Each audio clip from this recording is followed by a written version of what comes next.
नमस्कार, आप सभी का बहुत बहुत स्वागत है। आप देख रहे हैं सबसे बड़ा सवाल। मैं हूं परवीन शेख।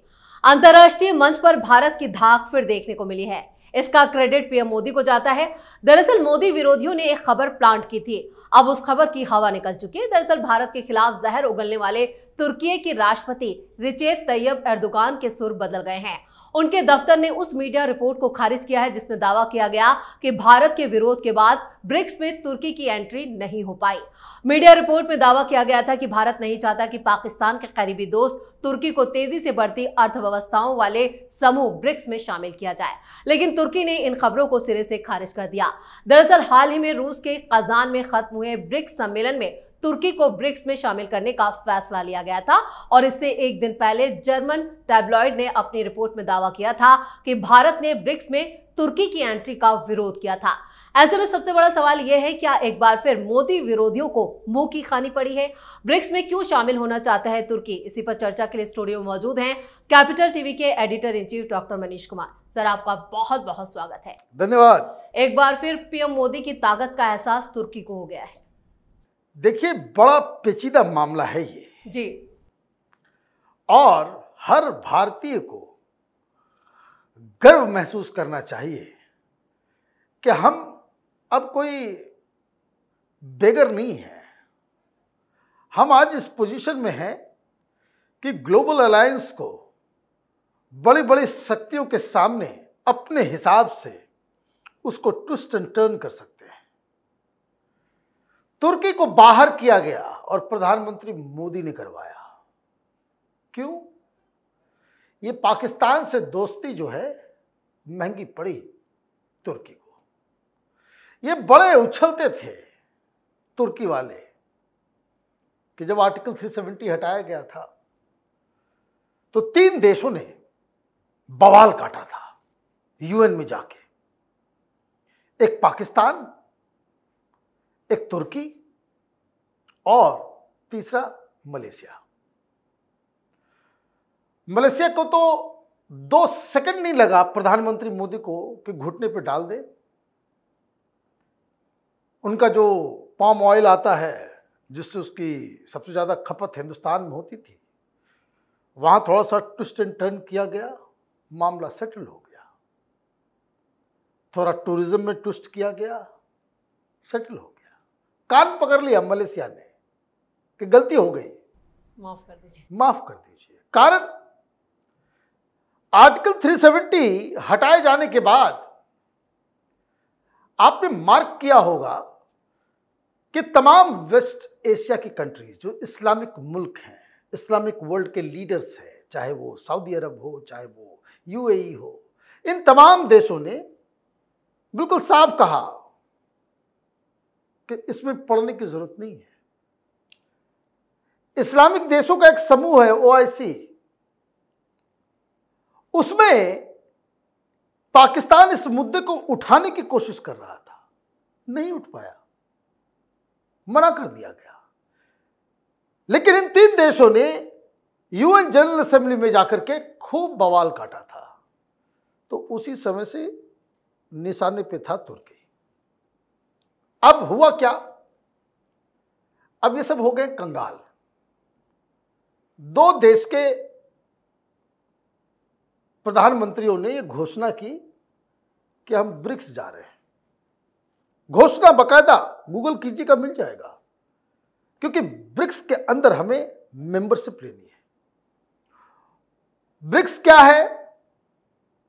ये 5 देशों का एक समूह है जो दुनिया के 30% बिजनेस के ऊपर कब्जा है और 40% पॉपुलेशन है। इसमें रूस है, इसमें चाइना है, इसमें इंडिया है, इसमें ब्राजील है और इसमें साउथ अफ्रीका है। और ब्रिक्स प्लस कई सारे मुल्कों को हमने उसके अंदर और समाहित किया कि भाई ठीक है, ये क्या है? ये ठीक नेटो की तरह, जैसे America, UK, Germany, Italy, France, ये तमाम देशों ने अपना एक बना रखा है, गुट बनाया है, तो वैसा ही गुट। तो ये जो western dominance over world politics उसके जवाब में इसे देखा जा रहा है। वो क्या कंट्रोल करते हैं? वो कंट्रोल करते हैं वर्ल्ड बैंक, IMF। तो आपको पैसे की जरूरत होती है, आप कैसे भागते हैं उधर? तो ऐसे में हम लोगों ने 5 देशों का ये समूह बनाया और एक एशियन डेवलपमेंट बैंक जो है हमने शुरुआत की, जिसकी शुरुआत ही हुई $100 बिलियन से। मतलब आप हमारे साथ आएंगे, हमारे साथ जुड़ेंगे, बिजनेस करेंगे, आपको पैसे की जरूरत होगी तो एक अलग आपने पैरेलल वर्ल्ड ऑर्डर क्रिएट करने की कोशिश की। क्यों? क्योंकि पूरा जो वर्ल्ड ऑर्डर है वो यूरोप और अमेरिका की तरफ टिल्टेड है। ठीक, अब पाकिस्तान घुसना चाह रहा था, तुर्की भी आना चाह रहा था। तुर्की का क्या है कि तुर्की इधर भी है उधर भी है। This is the only country जो उसको कहते हैं कि यूरोप का वो लंगड़ा घोड़ा है, वो उसका एक हिस्सा यूरोप में भी घुसा हुआ है और वो एशिया में भी है। अब हुआ ये कि ये लोग घुसने की कोशिश कर रहे थे, लेकिन ब्रिक्स में जैसे सिक्योरिटी काउंसिल है, वहां वीटो पावर है, वहां वीटो पावर है। कोई भी फैसला होगा तो उसमें एक भी देश अगर उसको मना कर दिया तो फिर वो पास नहीं होगा। फैसला सबकी सहमति से ही होगा। लेकिन जिस तरीके से चाइना, रूस एक अलग पोल बन गया, बाकी लोग अलग पोल बन गए, तो वहां से कोई फैसला नहीं होता। तो जो ब्रिक्स में जो 5 देशों का, उसमें भी ये कंसेंसस है कि किस देश को अंदर लेना है। ये तभी वो अंदर लिया जाएगा जब ये 5 देश जो है राजी होंगे, सब के सब राजी होंगे, तभी, अदरवाइज नहीं। तो पाकिस्तान का नंबर आया, तो पाकिस्तान को लेकर के हिंदुस्तान की तरफ से कहा गया कि भाई ये तो इधर आना इसलिए चाह रहा है कि जैसे ही इसको अंदर डालोगे वो कटोरा लेकर के भीख मांगेगा, कुछ कंट्रीब्यूट करेगा नहीं, ये लूटने के लिए आएगा, ये भिखारी मुल्क है, इसको बाहर करो। तो बहुत सारे लोगों को समझ में नहीं आया, बहुत सारे लोगों को समझ में नहीं आया। प्रधानमंत्री ने जब भाषण दिया ब्रिक्स के अंदर, उन्होंने क्या कहा? उन्होंने कहा कि आतंकवाद पूरी दुनिया का दुश्मन है और जब तक ये आतंकवाद खत्म नहीं होगा और आतंकवाद को समर्थन करने वाले लोग अपना रास्ता नहीं बदलेंगे, तब तक वर्ल्ड पीस बड़ा मुश्किल है। तो कहीं पर निगाहें, कहीं पर निशाना, पाकिस्तान आउट। पाकिस्तान की स्थिति तो ये है। अब देखिए पुतिन ने क्या कहा। उन्होंने कहा कि प्रधानमंत्री मोदी की बात को समझने के लिए हमें इंटरप्रेटर की जरूरत नहीं, तो इशारों इशारों में हम समझ जाते हैं। तो पुतिन तो इशारों इशारों में समझ गए।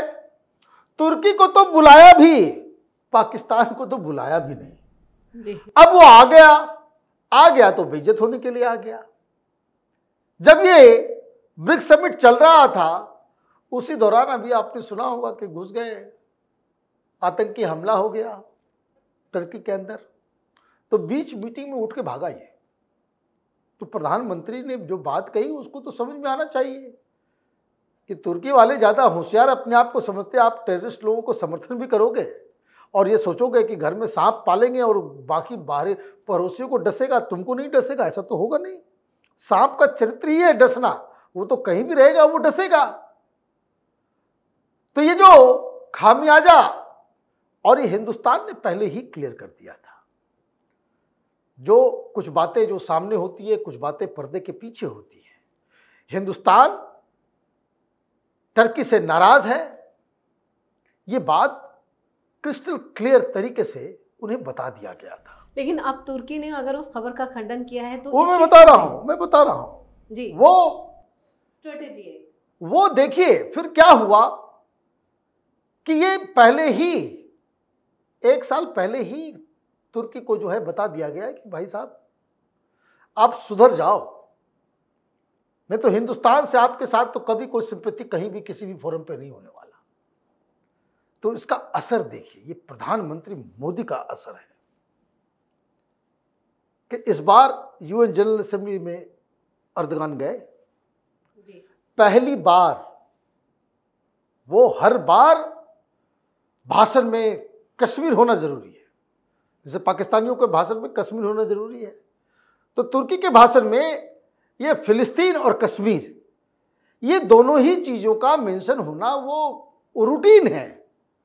इस बार ज्ञान चक्षु खुल गए तुर्की वालों के। अर्दगान ने बाकायदा कश्मीर का नाम लिया तक नहीं, और इसको लेकर के पाकिस्तान में भी ये तो मोदी की दादागिरी चल रही है। टर्की भी जो है वो, बाकी इस्लामिक ममालिकों ने मना कर दिया, वो कोई नहीं उठाता, एक ही दो बचे हुए थे, तो तुर्की ने इस बार उसको गिरा दिया कि नहीं हम बात नहीं करेंगे, क्योंकि उनको उनकी नज़र जो है ब्रिक्स के ऊपर है, वो एशियन डेवलपमेंट बैंक के ऊपर है कि भाई हमें माल चाहिए, तो वो पॉसिबल नहीं हो पाया। चूंकि आप पाकिस्तान के साथ आपकी दोस्ती है, तो साफ साफ मना कर दिया गया। ये है भारत का रुतबा। अब हुआ ये कि जैसे हिंदुस्तान में टाइम्स ऑफ इंडिया है, इंडिया टुडे है, बड़ा ग्रुप है जी, तो वैसे ही जर्मनी का एक ग्रुप, वहां के अखबारों ने सूत्रों के हवाले से खबर छापी। खबर ये छापी कि अर्दगान जो है वो तो वहां गया ही था कि हमें एंट्री दे दो जी, लेकिन क्यों नहीं हुआ? आपको तो एक्सप्लेन करना पड़ेगा ना भाई, आप आए क्यों? आप बाकायदा भाषण दे करके आए कि हम ब्रिक्स में जाएंगे, ब्रिक्स में शामिल होंगे, और शामिल नहीं होते, there has to be some kind of explanation. आप चुप बैठे हुए थे। तो जर्मनी की रिपोर्ट ने यह खुलासा कर दिया कि भाई मोदी ने हिसाब किताब लगा दिया, और यह भी लगाया, यह भी खबर आई कि वो इसलिए क्योंकि तुम पाकिस्तान के साथ ज्यादा दोस्ती करते हो, तो पाकिस्तान के साथ दोस्त बनने का मतलब है कि हिंदुस्तान के दुश्मन बने तुम। तो अब मरता क्या ना करता, अब तो बेइज्जती हो गई। तो बेइज्जती हो गई तो फिर आप लेकर के आए कि देखिए हम लोगों ने अप्लाई नहीं किया था, इस पर कोई टॉक नहीं हुआ, इस पर कोई बातचीत नहीं हुई, हमने कुछ कहा नहीं, और इसलिए जब इसके ऊपर कोई चर्चा हुई नहीं तो फिर हमें मेंबर बनाने और ना बनाने का कोई सवाल ही नहीं उठता है, इसलिए खबर फेक है। ये खबर अगर फेक है तो ये आना चाहिए था रूस की तरफ से, पुतिन साहब के ऑफिस से आना चाहिए था। यह खबर हिंदुस्तान की तरफ से आना चाहिए था, ये कि भाई ये फेक न्यूज है। अपने मियां मिट्ठू आप बने, इज्जत बचाने की एक तरह, इज्जत बचाने के लिए आपने फिर उसका खंडन कर दिया, जिसके ऊपर सारे लोग हंस रहे हैं। कि बात हकीकत यही है कि प्रधानमंत्री मोदी ने तुर्की को पाकिस्तान का मित्र होने की सजा दी है, इसलिए वो इस लीग से इन्हें बाहर रखा गया है। चलिए, इस तमाम जानकारी के लिए और सटीक विश्लेषण के लिए आपका बहुत बहुत धन्यवाद। धन्यवाद। तो तुर्की के राष्ट्रपति एर्दोगान यूएन में लगातार कश्मीर का मुद्दा उठाते रहे, लेकिन इस साल के भाषण में वो कुछ बदले बदले से नजर आए थे। सितंबर में यूएन को संबोधित करते हुए उन्होंने कश्मीर के मुद्दे का जिक्र करने से परहेज किया, जिसे ब्रिक्स शिखर सम्मेलन से पहले समर्थन हासिल करने की रणनीति के रूप में ही देखा गया। लेकिन तुर्की का बदला बदला अंदाज बता रहा है कि उसे मोदी की ताकत का एहसास हो चुका है। तो सबसे बड़ा सवाल में इतना ही। वीडियो कैसा लगा कमेंट करके अपनी राय जरूर दें। वीडियो को लाइक करें, शेयर करें और कैपिटल टीवी को सब्सक्राइब जरूर करें। नमस्कार।